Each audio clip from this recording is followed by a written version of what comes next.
Presento brevemente al doctor Moisés López, quien tiene 38 años de vida profesional.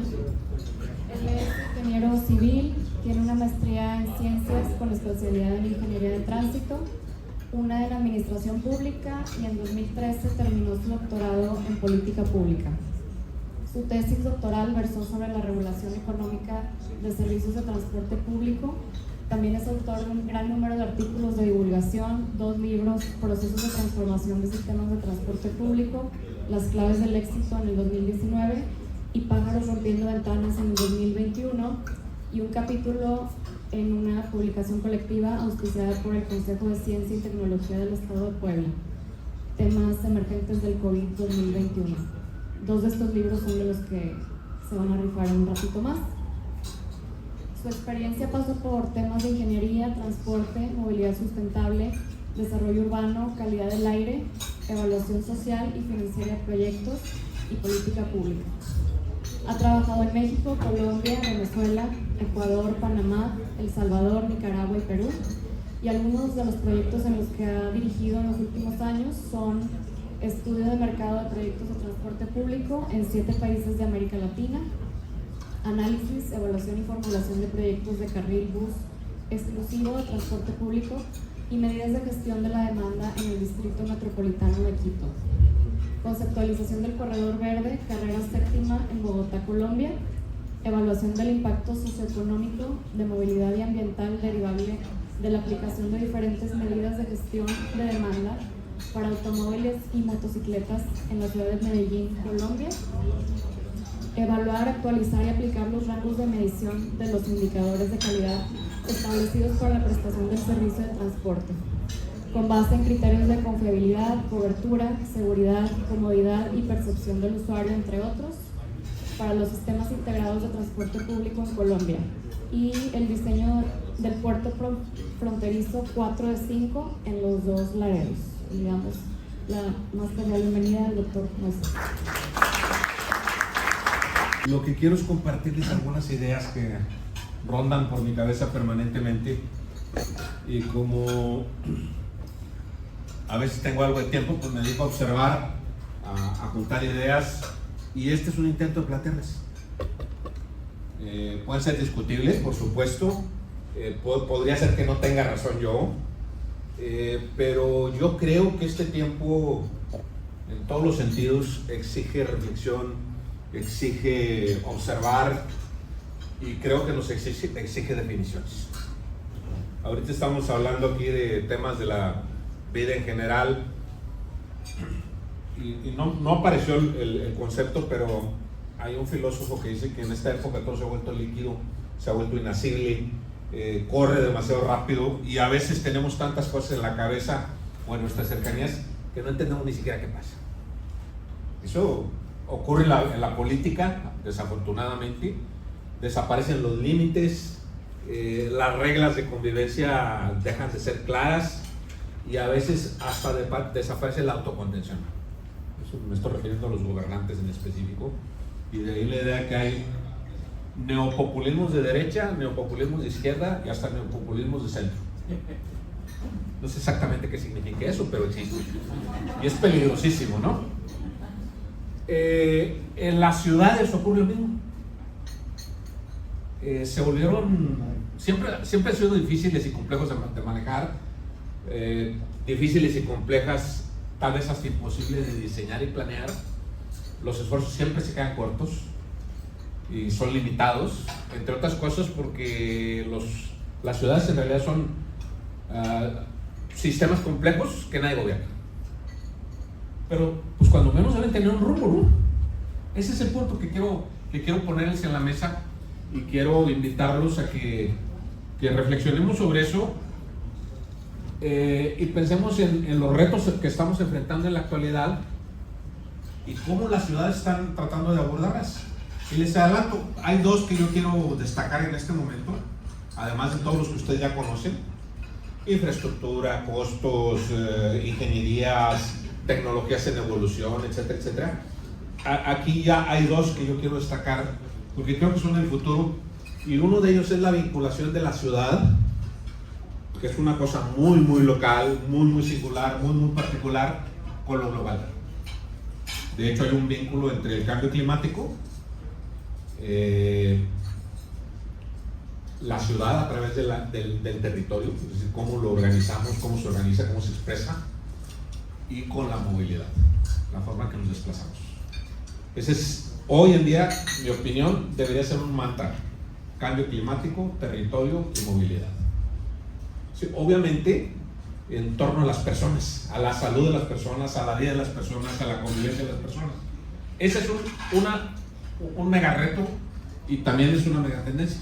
Y el otro es el que tiene que ver con la equidad, la inclusión, lo social. Quienes tienen más edad que yo y tuvieron la oportunidad de viajar cuando eran muchachos o estudiar cuando eran muchachos, saben que en el siglo pasado había un paradigma basado en infraestructuras, y las ciudades espectaculares, las ciudades paradigmáticas entre comillas, eran las que más concreto y más infraestructura tenían, particularmente en el American Wildlife de estilo griego. Gigantescas autopistas, el primer mitad del siglo pasado, y luego vino un pequeño cambio: gigantescos sistemas de transporte público, particularmente metros o ferrocarriles. Afortunadamente una parte del mundo eso ya lo dejó atrás y está evolucionando, y otros como nosotros, en mi opinión, no lo hemos dejado atrás, lo amamos, lo estimamos y quisiéramos vivir en ese paraíso por siempre. En fin, dicho eso, voy a terminar esta parte introductoria diciéndoles que hace mucho que no venía, que realmente me da muchísimo gusto estar aquí, por varias razones. La primera ya la dije, sección juvenil. Segundo, uno muy personal, hoy me acompaña mi esposa. Y tercero, me puse a hacer, qué mentiras les voy a contar. Me puse a buscar entre mis archivos y me encontré 2 o 3 presentaciones de los últimos 10 años. Parece que soy más o menos consistente. Si he hecho mentiras o si me desdigo de algo que dije hace 5 o 10 años, me van a disculpar. Pero me encontré una curiosidad y con eso quiero arrancar. En una de las carpetas de una presentación de hace 4 o 5 años, me encontré una subcarpeta que estaba repleta o está repleta de artículos relacionados con vehículos autónomos y vehículos eléctricos. ¿Por qué está ahí? No lo sé. El tema es que ese es uno de los últimos aves fénix de nuestra época. Afortunadamente o desafortunadamente, no lo sé, es una provocación, no se ha materializado.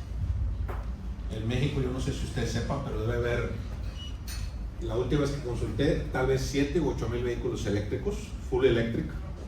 7 u 8 mil son muy poquitos, de 40 millones, casi nada.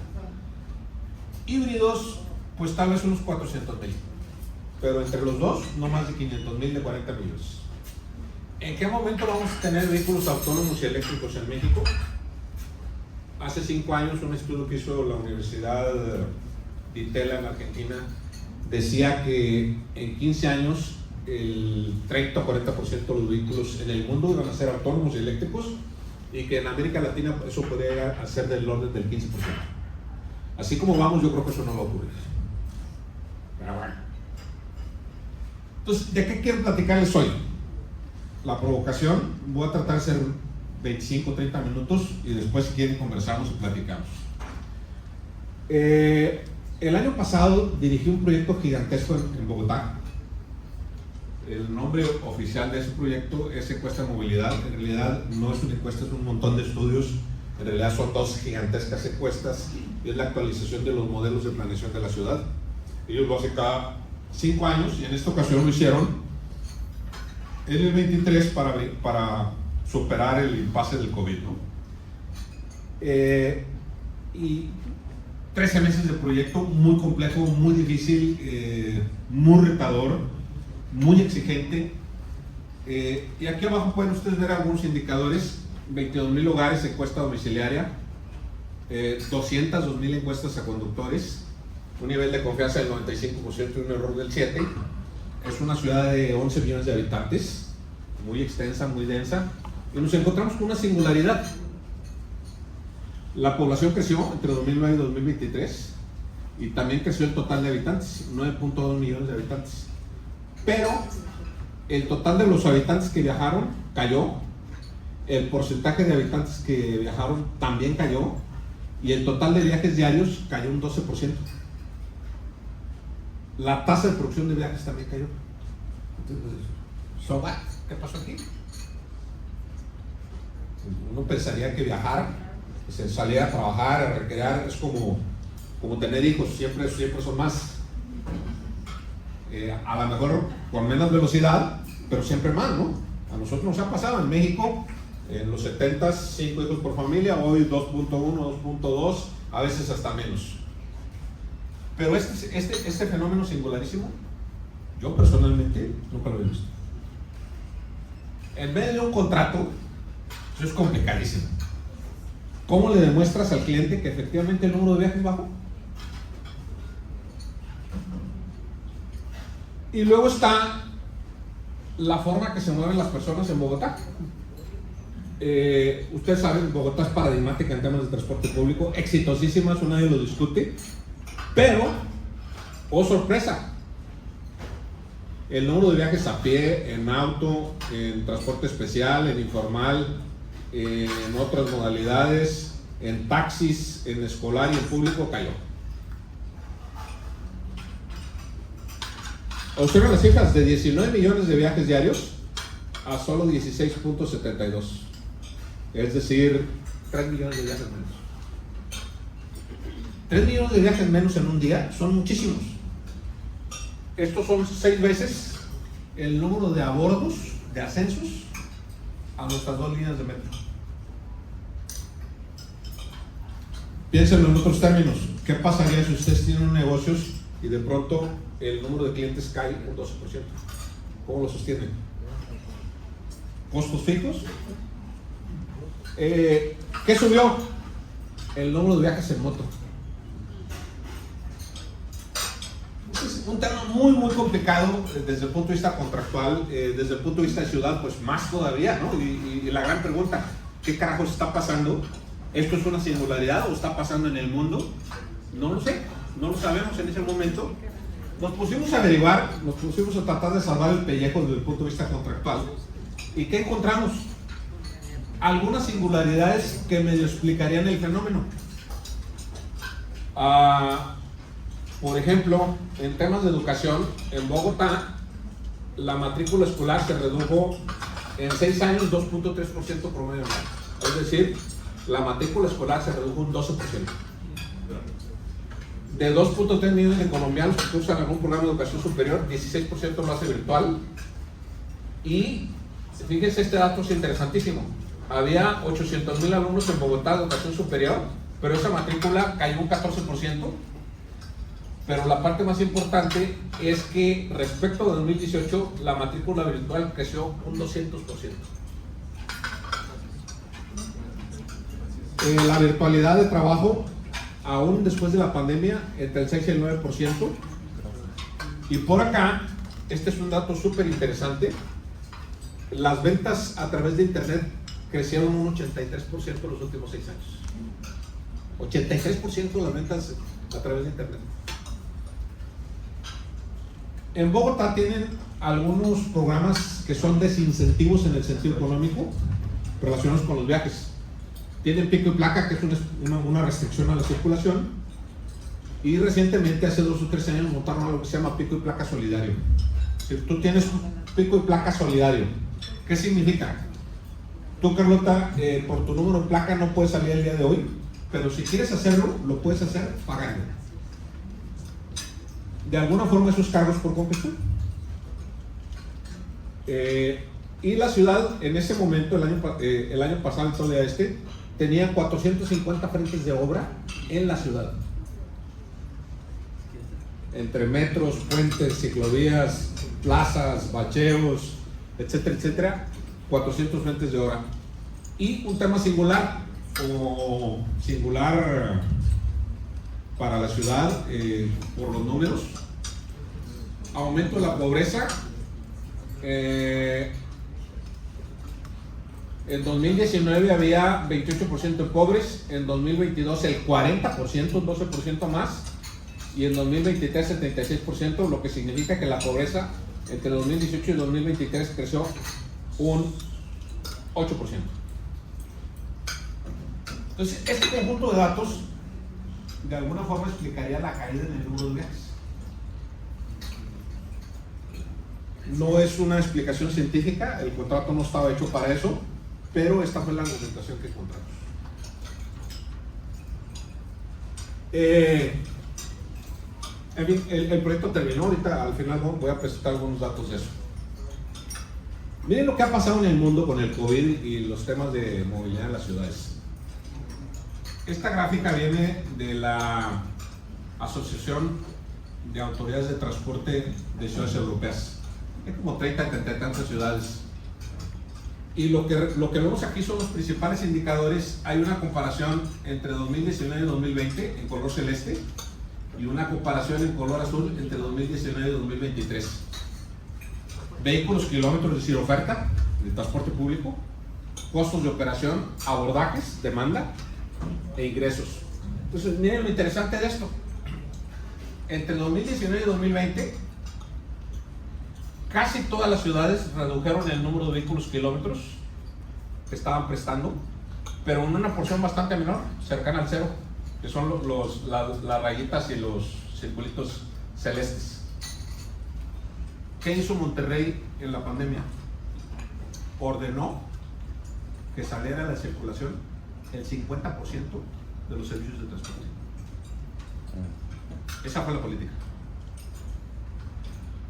Aquí claramente hay una reducción, pero limitada, pequeña. Acá abajo pueden ver cercana al 5 al 10%. Y luego la comparación entre 2009 y 2023 casi se mantienen y algunos crecen, como Lisboa, pero otros como acá hay otra ciudad que creció un poquito, como un 10%, Lisboa el 20%, pero todos más o menos la misma oferta de 2019. Pero ¿qué pasó con los abordajes? La demanda, todo para abajo. Chequen acá abajo está el porcentaje, 40% entre 2019 y 2020, y luego los azules, digamos que un 10%, 15% menos. En este momento todavía las ciudades europeas siguen con demanda inferior a la que tenían antes del COVID. Póngale cuidado con la misma oferta. ¿Qué significa? Que los costos de operación, como locos, 50% más. Esta publicación dice que esto se explica en los costos de operación por altas inflaciones y un aumento de los costos sostenidos después de la pandemia. Eso es lógico y entendible, ¿no? La inflación en México, en Estados Unidos y en Europa se volvió incontrolable. Y el señor Agustín Carstens, dice que no vamos a volver a los niveles de inflación que teníamos antes y tampoco a los niveles de tasas de interés que teníamos antes de la pandemia. Entonces, las ciudades europeas trataron de sostener la oferta de transporte público. Importante, ¿no? Algunas ciudades de América Latina también, de hecho, se endeudaron, entre ellas Medellín, Bogotá, para que el porcentaje de viajes en transporte público no cayera. Porque finalmente nosotros tomamos decisiones lógicas y si no hay servicios, pues buscamos cómo resolverlas. De ahí el incremento, por ejemplo, en el número de motocicletas en las calles, ¿no? Pero el efecto sobre la economía de estos sistemas de transporte fue desastroso. Miren estos porcentajes. En la comparación entre 2019 y 2020, cerca del 40% cayeron los ingresos, que son las líneas azules. Y en la comparación de 2009 a 2023, los ingresos, digamos que en promedio cayeron un 15 o un 20%. ¿Cómo sobrevive un organismo público cuyo objeto social con una caída de ese tipo? Los que tienen negocios, los que tienen trabajan en el mundo de la construcción, ¿cómo sobrevive su negocio si sus ingresos caen, la demanda cae y ustedes están obligados a sostener la oferta, los costos? Revientan. No olviden esto, que ahorita voy a hablar de eso. Lo que está pasando en el mundo, y eso fue lo que pasó en Bogotá, pasó en Medellín, pasó en las ciudades mexicanas, pasó en todo el mundo. Esta grafiquita, que es muy sencilla, lo explica muy rápidamente. Acá abajo, cambios en el abordaje, hacia la derecha positivo, hacia la izquierda negativo, en el eje horizontal, y en el eje vertical son cambios en las ventas. Entonces observen, este recuadro de acá significaría más demanda y más ventas, no hay ninguno. ¿Dónde está la mayor parte? Menos ventas, menos demanda. Y por acá hay una cosa rara en Palma de Mallorca, que es un lugar súper turístico, ¿no? Veamos los paradigmáticos. París, un poquito de más ventas, pero mucho menos demanda. Por ahí de un 10% menos de demanda. Londres, 20% menos demanda y como un 5% menos ventas. Porque si no, idea de qué estamos hablando. París y Londres, su presupuesto de las entidades de transporte público en este momento deben andar en el orden de los 15,000 millones de euros por año. Entonces, si de pronto a eso se te cae un 20%, en fin. Miren el efecto que tuvo todos esos fenómenos y otros en las ciudades. Y no pierdan de vista que hay algunas que siguen siendo paradigmáticas a pesar de todo. Esto es Londres. El Greater London. Estos son millones de viajes por día. Y observen cómo en 2019 tenían 44.7 millones de viajes por día y en 2022 nada más 41. 3 millones de viajes menos. Ahora, esto es una evolución de larga data. Hoy en 2023 tenían 41 millones, pero en 2013 tenían 42. ¿Qué ha ocurrido? Cayeron los viajes en auto y han subido los que son a pie y en bicicleta. Aquí un apunte. Yo tengo pecados de juventud, uno de ellos es saber estudiar ingeniería de tránsito. ¿En dónde radica el pecado de juventud? Pues que en la ingeniería de tránsito, como en nuestras profesiones, se nos enseña el paradigma de las capacidades y de los crecimientos ilimitados. La demanda crece y hay que servirla con infraestructura. Pues no, parece que no.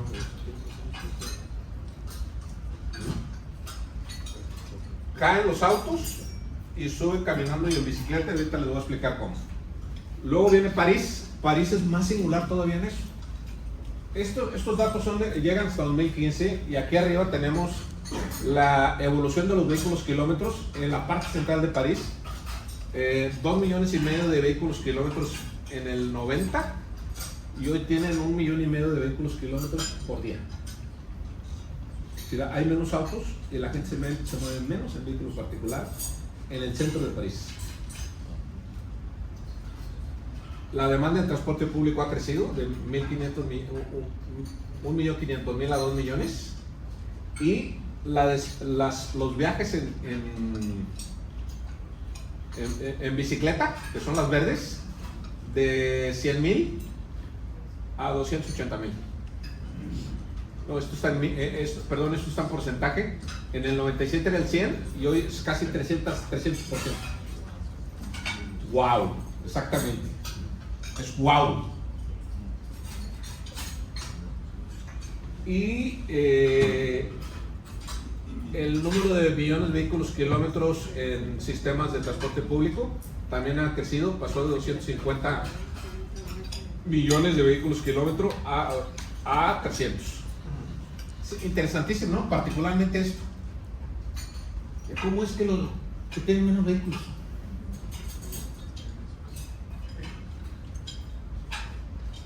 Los tipos tienen dinero, pueden comprarse todos los vehículos que quieran. Estamos hablando de París. Luego acá abajo viene una cosa súper interesante. ¿Qué porcentaje de los viajes en el centro de París se hacen en medios sostenibles? ¿Qué son medios sostenibles? Transporte público, bicicleta y caminando. 91% en el año 2010 y 94% en el año 2020.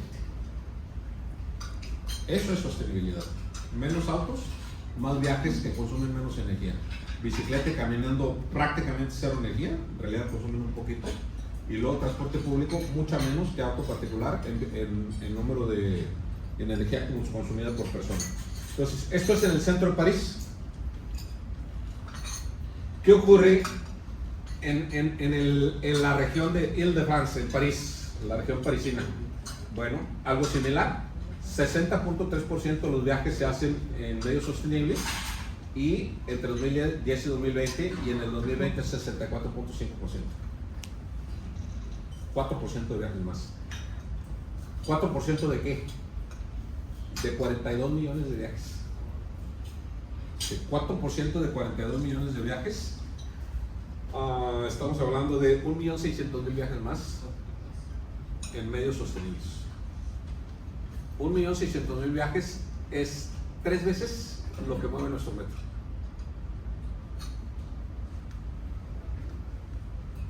Algunas curiosidades acá. Esto es crecimiento de los viajes en bicicleta, 166%, y acá son viajes servidos por el sistema de bicicletas públicas que se llama Believe, 491% entre 2018 y 2022.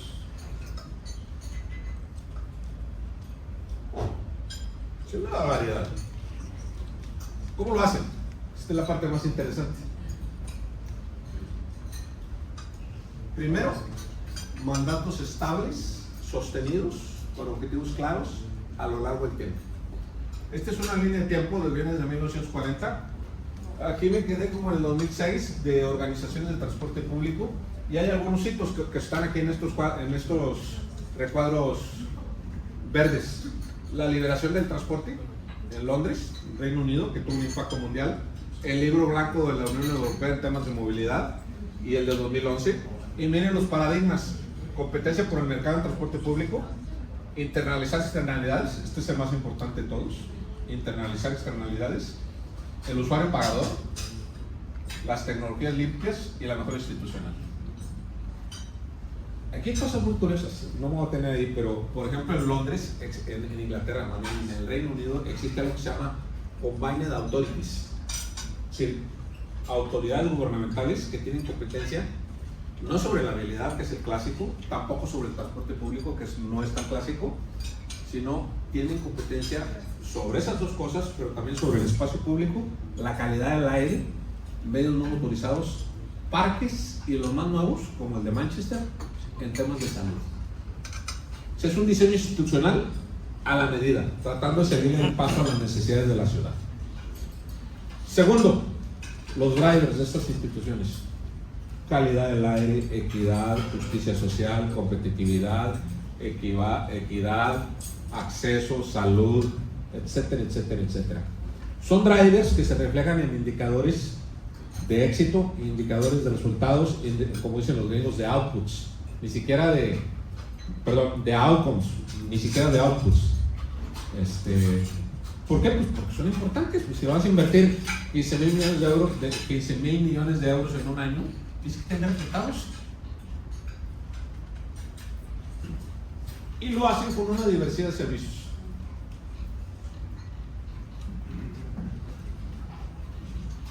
Observen aquí que en algunos casos también hay carreteras, puentes y túneles, pero hay cosas singulares que en nuestro medio son raras, son extrañas, como por ejemplo el real estate, servicios para usuarios con algún tipo de discapacidad, los ferries, la carga, el Royal Parks, servicios turísticos, la vinculación con el desarrollo urbano, y las novedades: servicios emergentes, e-mobility, car sharing, servicios con vehículos autónomos, T-Charge y charging congestion. Son incentivos poderosísimos. Un solo ejemplo de cargos por congestión, con una nota. Cargos por congestión es como nieto bisnieto de Anthony Downs, economista, finales de los 60, creó el concepto de charging congestion, que básicamente es: los conductores causamos externalidades negativas que no pueden ser compensadas, no pueden ser mitigadas, alguien las tiene que pagar, que las pague el conductor. ¿Tiene libertad de andar en auto? Está bien. Puede comprar un carro, puede comprar dos, puede comprar tres, puede moverse siempre en carro, está bien, pero que pague las externalidades que produce. De ahí viene, y miren, aquí hay 3 ejemplos, o más ejemplos, Londres, Singapur, Estocolmo, Milán, Gotemburgo y Roma. Hay otras ciudades que tienen cargos por congestión.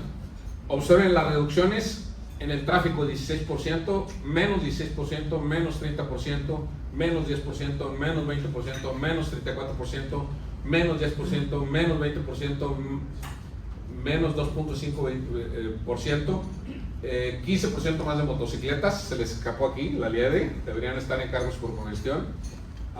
Y por acá, en Londres, que fue el primero más exitoso, un 25% más de buses, 15% más de taxis y 49% más de bicicletas.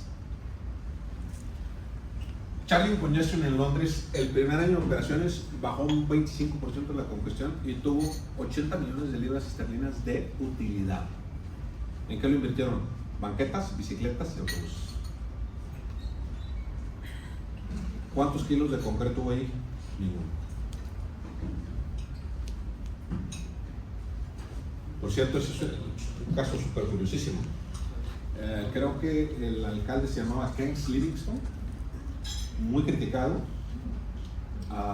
Finalmente lo aprobaron, lo montaron y a los 2 o 3 periodos se volvió a presentar elecciones y dijo: vamos a ampliar la zona. Y lo volvieron a votar y lo volvieron a aprobar y ampliaron la zona. De hecho, en esa zona están los Palacios Reales. Por eso Transport for London es responsable de Royal Parks. Entonces, ¿queremos bajar la congestión? Cargos por congestión. Primer megatendencia, primer gran reto: efectos ambientales. Menos 16% en CO2, menos 13% en NOxes, menos 15% en partículas PM10. No filtros. Milán, menos 22% en CO2, menos 10% en NOxes, menos 40% en partículas de 2.5, ese es nuestro principal problema, menos 19% en PM10. Roma, menos 21% en CO2, menos 11% en PM10. Y por acá abajo, en accidentes de tránsito, Londres, menos 33%, Milán, menos 28%, entre el 40 y el 70% menos en reducción de número de heridos. Qué bien nos caería eso, que somos en primer lugar en hechos de tránsito, heridos y muertos en todo el país, si hiciéramos para que el segundo lugar nos alcanzara. Tendríamos que sumar Jalisco, Chihuahua, la Ciudad de México y otros estados que no recuerdo.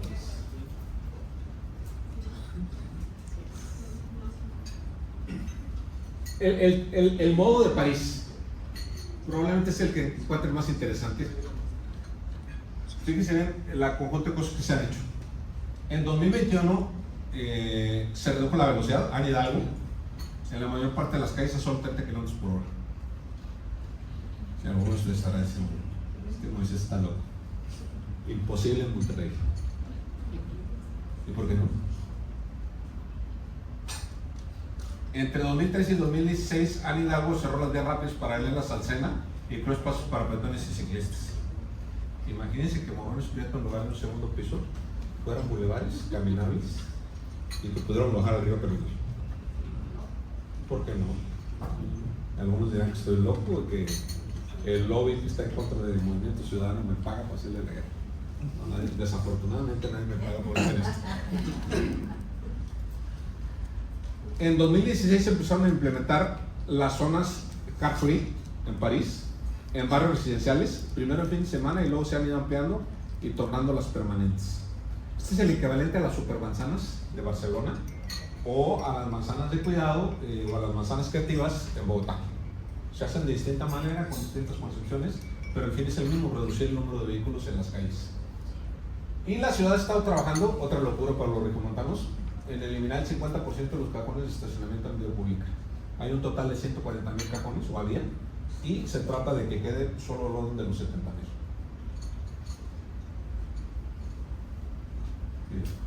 Marta pone cara de what. Como cara de que I wish, o sea, ¿Sí me explico? Yo soy más moderadito. Si en Monterrey queremos que siga habiendo estacionamiento en la vía pública, bueno, pues que se quede. pero cambiamos la ley de ingresos y cobrémoslo costosito. 10, 15, 20 veces más que eso, que lo que ahorita está en la ley de ingresos. Lo que ahorita está en la ley de ingresos es ridículo. Regresivo y equitativo, dirían los economistas, porque le regalamos el espacio público al que tiene auto. Y ahí va el que tiene un Mercedes, un BMW, un Tesla o un autónomo. ¿Por qué le tenemos que regalar el espacio público?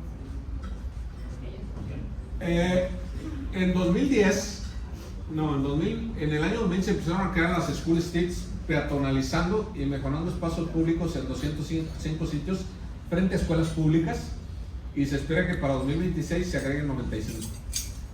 De 2010 para acá se han añadido 202 kilómetros de BRT, trams y metro, y hay 272 kilómetros en construcción. En 2023 se implantó Belib, que es el sistema de bicicletas públicas, y desde entonces no ha dejado de crecer. Y miren la forma que se ha expandido la red de ciclovías de 230 kilómetros a casi 1600. ¿Qué estamos viendo aquí? Incentivos, no obras. Zanahoria, garrote. ¿Te quieres mover en auto? Muévete, pero internaliza tus externalidades. Y a los que no, pues les ofrecemos facilidades. ¿Cómo andamos en Monterrey?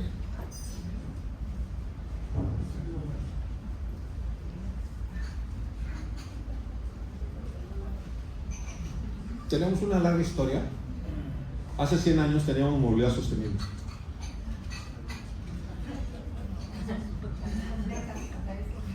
Era una calle completa. Había peatones, había bicicletas, había tranvía y tenía árboles y tenía hitos urbanos, el Arco de la Independencia. El pasaje costaba 5 centavos para ir del centro a los balnearios del Topo Chico. La empresa de energía, agua y drenaje de la ciudad. Le dieron una concesión de 1905 y duró hasta 1930 y tantos.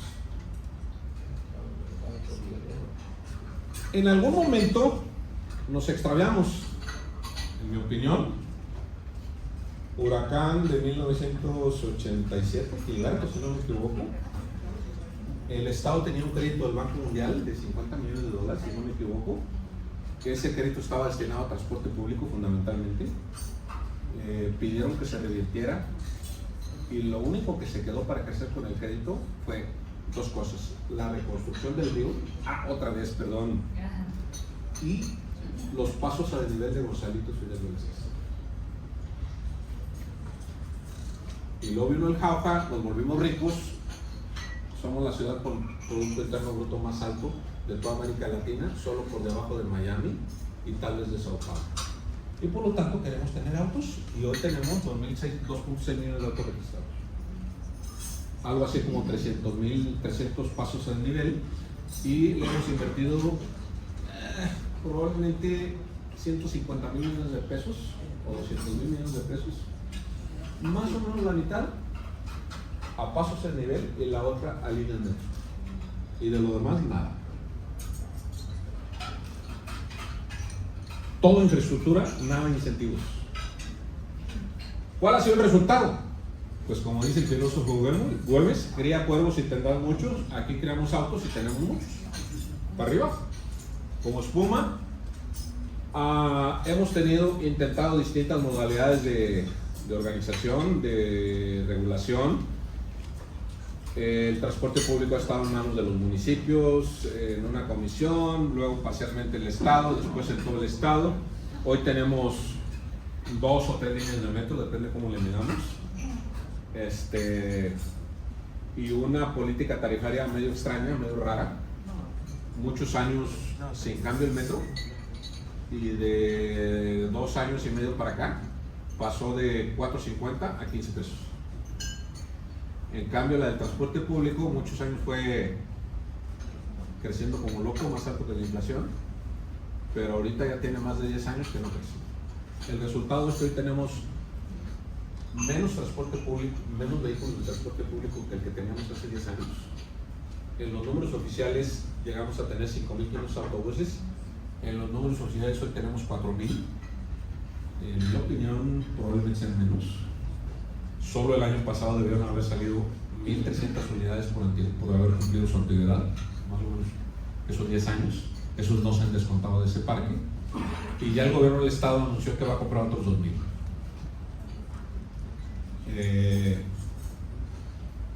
Me dirán, eso es bueno. Pues si los autobuses son de piso bajo, está padre. Traen clima, está padre. Son de gas natural, está padre. O son eléctricos, está padrísimo. Guárdense ese comentario, ahorita les voy a hacer unos datos y me dicen si sigue siendo padre. Lo más importante, observen este dato. A finales de los 80, nosotros teníamos 67% de los viajes de transporte público. Más viajes en transporte público que Londres y París. Es lo que hay que meter eso.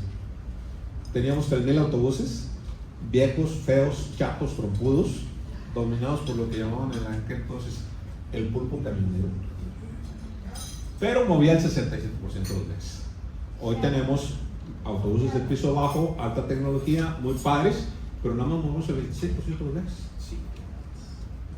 Entonces, ¿qué es mejor?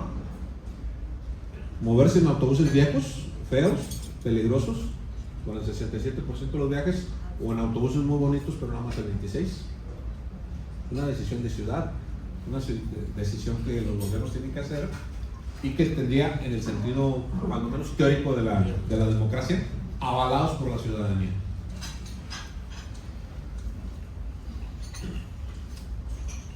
Línea roja es la evolución de la demanda servida de Metrorrey. Línea oscura, Transmetros. Línea amarilla, Metrobuses. Metrorrey es un sistema integral que tiene cosas muy buenas y en algún momento ha sido extraordinario. Por ejemplo, está este brinco de 2007 a 2009. Se abrió la ampliación de la línea 2 y se agregaron los Transmetros con tarifa integrada de 4.50. Aquí la demanda servida por Metrorrey creció a tasas de 2 dígitos por casi 10 años. Una locura. Y luego vino un crecimiento sostenido, largo, de 2010 más o menos a 2020, 2019, y llegamos a tener 512,000 ascensos, abordajes, no personas. Recuerden que ya hay transbordos. El número de viajes reales es el orden de los 250,000. ¿Cuántos viajes hacemos en la área metropolitana hoy? Más o menos 12 millones, o 12.5 millones, o 3. No hay dato. Entonces, es una estimación mía, basada en el último dato que es 2019, que es el 11%, agregue el 1 o el 2%, lo que quieran, y van a llegar a 12 millones, y dividan 250,000 entre 12 millones. ¿Qué tanto sirve el metro? Como el 1.5% del total. Pero lo interesante es esto. A partir de ahí vino la caída de COVID, al menos así lo interpretamos, y ha empezado a crecer otra vez, pero sigue estando muy lejos, casi 100,000 abordajes diarios, que el máximo. ¿Por qué? En Transmetro, que son los servicios de autobuses integrados, está muy lejos, casi 30,000 viajes diarios del punto más alto que tuvo por el año 2012. Y los metrobuses, que son servicios integrados de los autobuses comunes y corrientes, llegan a una estación de metro, te cobran una tarifa integrada, pues también están muy por debajo de lo que llegó a tener, 18,000 contra casi 50,000. Es decir, estos servicios son regresivos.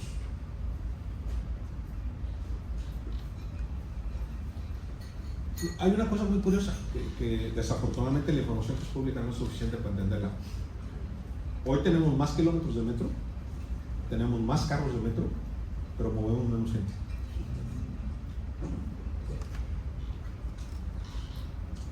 Miren acá, longitud de los servicios 32, hoy tenemos 40, trenes en servicio de 40 a 50. Esta parte sí medio se entiende. Los últimos gobiernos compraron 50 carros, pero aparentemente de esos 50 solo se agregaron a operación 10. ¿Dónde están los otros? ¿Quién sabe? Es terrible eso, ¿no? Costosísimo, o sea, además cada carro cuesta de orden de 3.5 o 4 millones de dólares. Los usados costaron menos, pero pues, si alguien me dice que te van 10 millones de dólares para 50 carros nuevos, yo digo, bueno, déjalo para acá, lo que opere. El otro fenómeno súper interesante aquí es que los pasajeros siguen por debajo, aunque los ingresos han crecido. Observen este dato. de 495,000 pasajeros diarios a solo 370, pero los ingresos pasaron de 441 a 654 millones. Esto es por tarifa. Hoy ingresa más, pero mueve menos pasajes, con más carros, con más kilómetros de metro y con más servicios de alimentación. Si fuera uno de tus contratistas, Ramiro, ya lo hubieras corrido, ¿no? ¿O me equivoco? Sí, en el primer indicador lo hubieras corrido, ¿no? Oye, no sé si te interrumpo. Aguántame. Miren lo que ha pasado con los fragmentos. Esto es muy ilustrativo, muy interesante. Igual es esta línea de 107 a 88. Pero miren el número de rutas de 10 a 25. El número de kilómetros recorridos pasó de 5 millones a 12 millones. Yo creo que este año va a andar alrededor de 15, es decir, habrá crecido 3 veces. El número de unidades de 86 a 202 se duplicó. Sin embargo, mueven menos pasaje. Hay un indicador que es a nivel mundial, pasó de 6.16 a 2.65.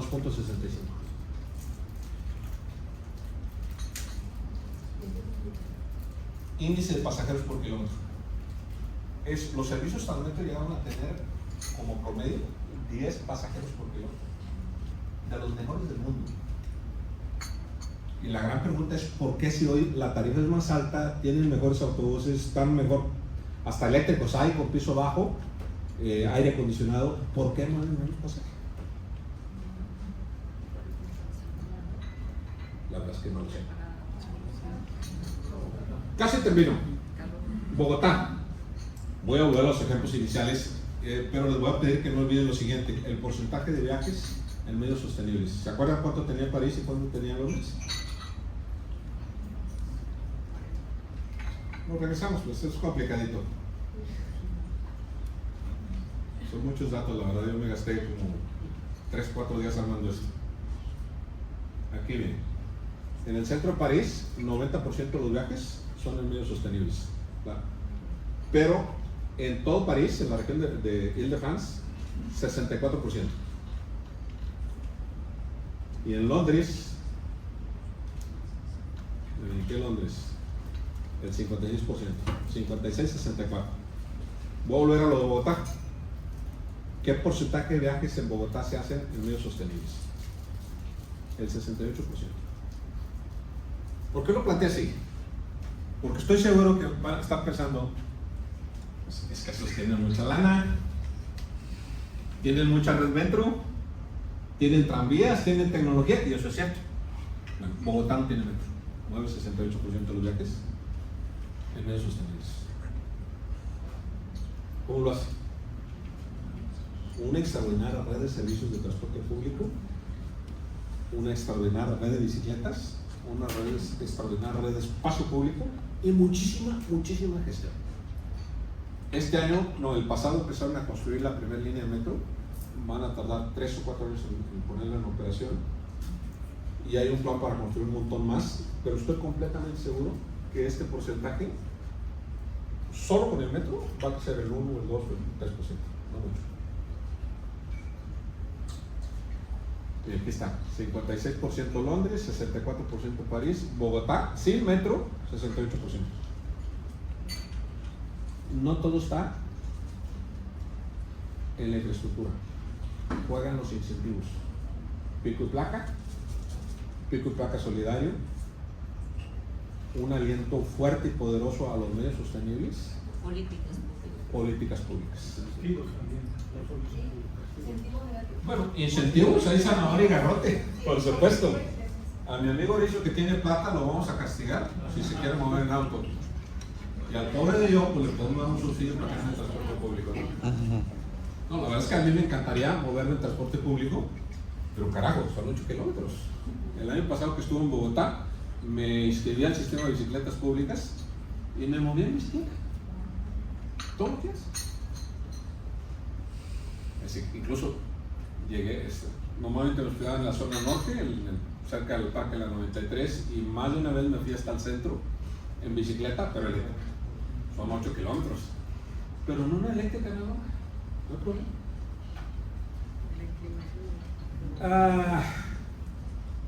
Además de la eficiencia de Bogotá, quisiera mostrar algunas cosas de la encuesta de movilidad porque esto va mucho por el lado de la equidad, lo social.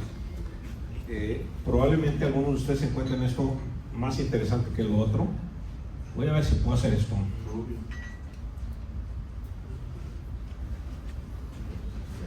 Esta es la primera encuesta que yo he visto que tiene estas características. Voy a pasar muy rápido. Esta es la cartilla, el resumen. Miren todo lo que tiene. Indicadores socioeconómicos, claro. Enfoque diferencial y de género. No conozco otra encuesta que lo tenga.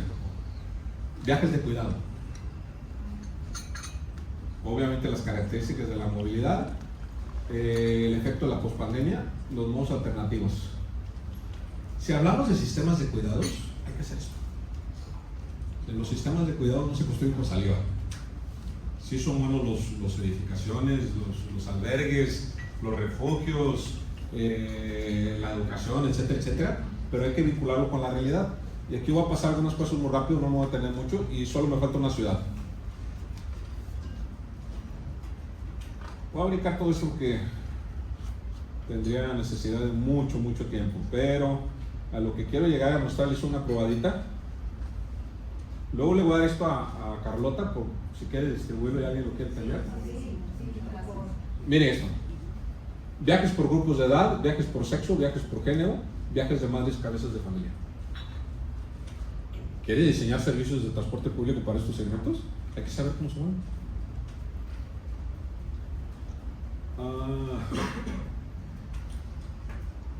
Aquí abajo, por edades, para distintos tipos de viajes, distintos motivos, según modos de transporte, por segmentos de edad, viajes según grupos de edades. Y aquí les quiero mostrar una cosa curiosa, interesantísima, que solo se ve cuando se produce esta información. Estos picos de aquí son los de los chicos escolares. Y aquí hay un valle tremendo. Están en la escuela. Pero las madres cabezas de familia o los cuidadores también están asociados a este pico. Y luego por aquí un pico en celeste a media mañana. ¿Quiénes son? Los adultos mayores. Estamos nosotros. Cuando le hicimos esta presentación a la alcaldesa de Bogotá, dijo: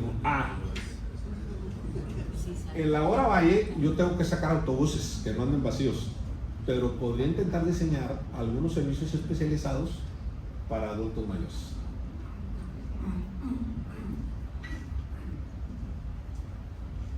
Luego la distribución espacial, acá para menores de 15 años, para mayores de 65, y aquí está la región y la ciudad.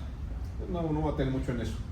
Luego viene según sexo, el mismo arreglo, con las variaciones horarias, los patrones espaciales, el de enfoque diferencial y de género, también es interesantísimo. Viajes más descargas de familia. Esto es súper interesante porque en Bogotá hay programas en el plan de ordenamiento de Bogotá, en el plan de desarrollo de Bogotá de la alcaldesa anterior, acaba de salir, mandataba crear el sistema de cuidados. Y Bogotá se definía como una ciudad cuidadora. Por lo tanto, los programas y los dineros tenían que tener esta orientación. La verdad es que se lo aventaron antes de la encuesta, y de ahí las manzanas de cuidado, que es el sistema de cuidados urbanos de ciudad más grande de toda América Latina y probablemente del mundo. De ahí viene también la idea de las manzanas creativas o los barrios creativos y un montón de acciones que tienen que ver con la pacificación del tránsito. Bien. Población cuidadora, pues, sus características de los viajes. Y en fin, voy a ver un montón de cosas ahí que no voy a tener. Voy a brincar, voy a regresar porque quiero cerrar y abrir un poquito la conversación. Solo me falta una ciudad. Mientras vuelvo a la ciudad, recordarles por qué me regresé a Bogotá. Para que no digan, es que en esas ciudades como Londres y París, todo es dinero. No sé si se recuerdan, al principio mencioné el presupuesto de Transport for London, el orden de 15.000 millones de euros al año. Bogotá tiene 1,000 millones de dólares. Una proporción, desproporción gigantesca. Bueno, la ciudad que sigue tiene menos todavía y se parece un poquito más a Monterrey, cuando menos en el tamaño. ¿De qué ciudad estoy hablando? De Quito.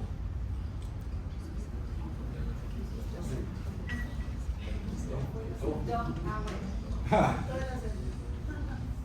nos quita el aire, al menos a mí me lo quitó. Quito para mí es una ciudad que me encanta, extraordinaria. Ha logrado reunir con gritos y sombrerazos dos cosas que son muy difíciles de conjugar: patrimonio y naturaleza. Sí. No sé si el centro de Quito fue el primero patrimonio de la humanidad. Es el centro histórico mejor conservado de toda América Latina. Correcto.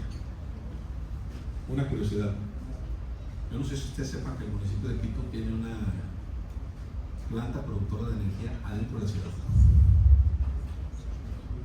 ¿Sí? Tiene tantos escurrimientos de montaña que se generan caídas de agua capaces de generar electricidad.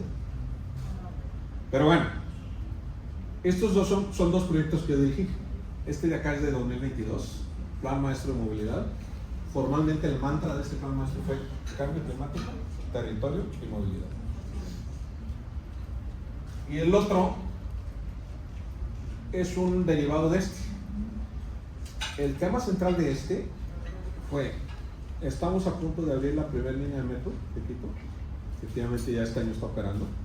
Mueve 130,000 pasajeros diarios, de un total de casi 4 millones de viajes. Sí, pero nos quedamos endeudados por 30 años. No vamos a poder volver a hacer metro, a menos que el gobierno nacional le meta la lana. Pero eso está tan en un conflicto tan grande de política que es poco probable que suceda. Entonces, ¿cuál fue la orientación de esto? Aprovecha los activos que ya tienes, naturales, patrimoniales, de transporte público, y potenciarlos con bajas inversiones. De ahí la idea de gestión de la demanda, medidas de gestión de la demanda y transporte público. Fundamentalmente ese es el enfoque.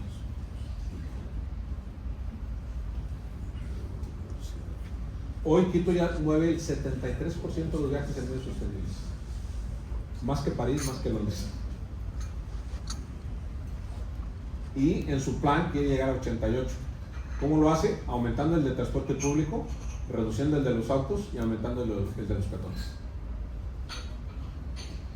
Tiene un plan con 9 capítulos, 9 estrategias, en donde no está la infraestructura vial. Está transporte público, y el transporte público se lleva el 90% del presupuesto, y el resto, que son medidas de gestión de la demanda, el 10%. Vale 7.500 millones de dólares. Para los regiomontanos, 7.500 millones son una bicoca. ¿Tampoco no? ¿Por qué crees que vivo aquí hace 40 años? Quiero un pedacito de eso. ¿De qué estamos hablando? Cobro por congestión y centro cero emisiones. Ahorita hay pico y placa en Quito, va a evolucionar o está a punto de evolucionar. De hecho, ese fue el producto de este trabajo. Aumentar el número de restricciones e introducir pico y placa solidario, es decir, tienes provisión, paga. Y eso va a evolucionar a un cobro por congestión, particularmente en el centro histórico y en la Carolina, y cero emisiones en el centro histórico. Ya con la apertura de la línea 1 metro que llega a la Plaza San Francisco, es posible pensar en cero emisiones en el centro. De hecho, ya está muy cerca. Además, ahí tiene 2 corredores BRT, está a tiro de caminata. Y el otro proyecto es un proyecto de corredores exclusivos para autobuses, que produciría aumentos en la velocidad entre el 11 y el 32%, y variaciones o aumentos en el número de pasajeros entre el 1.6 y el 40%. Son 11 corredores, algo así como 40 kilómetros. Este proyecto vale como 10 millones de dólares y el de cargos por congestión como 5 millones de dólares. Y ya.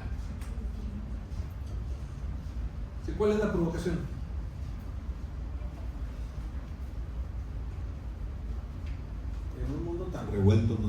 desapareció la idea de las reglas claras,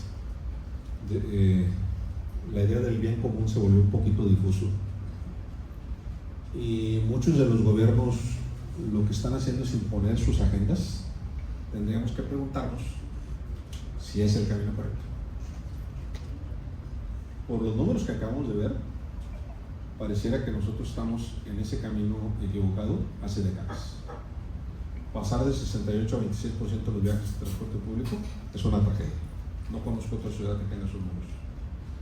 Y las paradigmáticas, como estas 4 que acabamos de ver aquí, van en sentido contrario. Esas paradigmáticas, ¿cómo lo hacen? Con una combinación de medidas. Si tienen plata, hacen algo de infraestructuras para transporte público. Si no tienen plata, se centran en la gestión y en los incentivos, positivos y negativos. Y al final de cuentas, ¿cuál es el resultado?